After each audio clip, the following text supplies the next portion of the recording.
Solar panels are made of many small solar cells, which are connected together by tiny wires.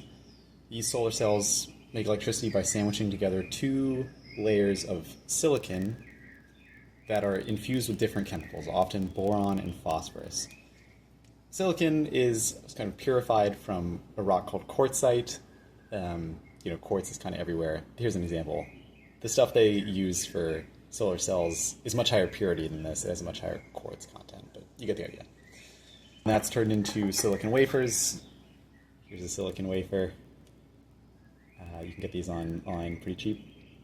It's the same thing used to make semiconductors that do the computing in your phone. I've made a longer video that gets into the details of the chemistry and another video that gets into the actual manufacturing process. I put those links in the description. But here's the chemistry at a high level. You've got your silicon lattice.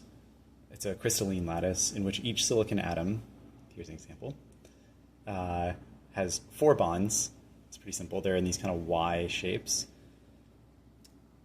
And each silicon atom is bound in this lattice to 4 other silicon atoms. So it looks something like this in this lattice structure. Basically, you heat up the silicon a lot and expose it to the phosphorus and boron, and a small number of the silicon atoms in the lattice get replaced with phosphorus and boron, like this. So this is the sandwich. Here's just the lattice showing it in 2D. Some of the silicon atoms on this side get replaced with phosphorus, and some of the silicon atoms on this side get replaced with boron. The silicon atoms have completely full outermost electron orbitals. This is the old octet rule from high school chemistry. But phosphorus atoms have an extra electron that floats around on this top side. So there's extra electrons floating around up here. While the boron atoms have one too few electrons on this side. They have a spot where an electron could slot in to the boron silicon lattice.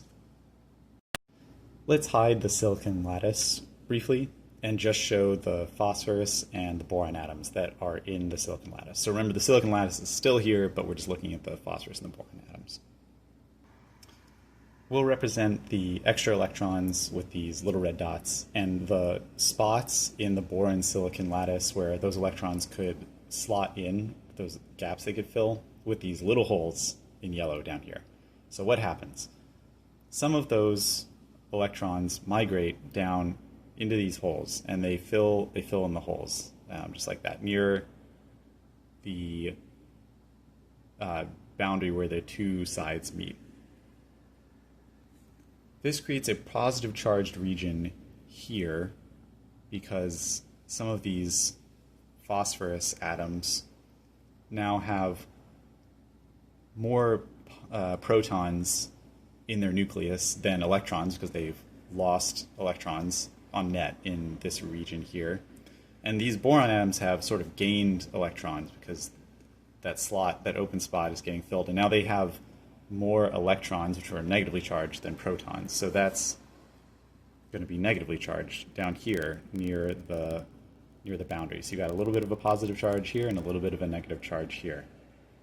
This creates an electric field that pushes electrons in one direction, this way, up into the phosphorus.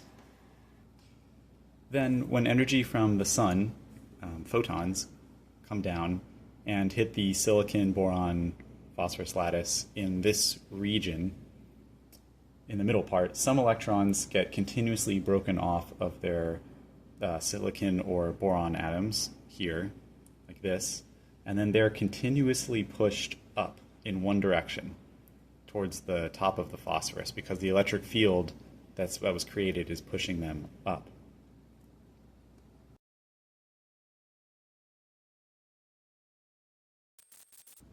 When we connect two wires to each side, we connect a wire here and a wire here, and then we put something we want to power in the middle, like a light bulb.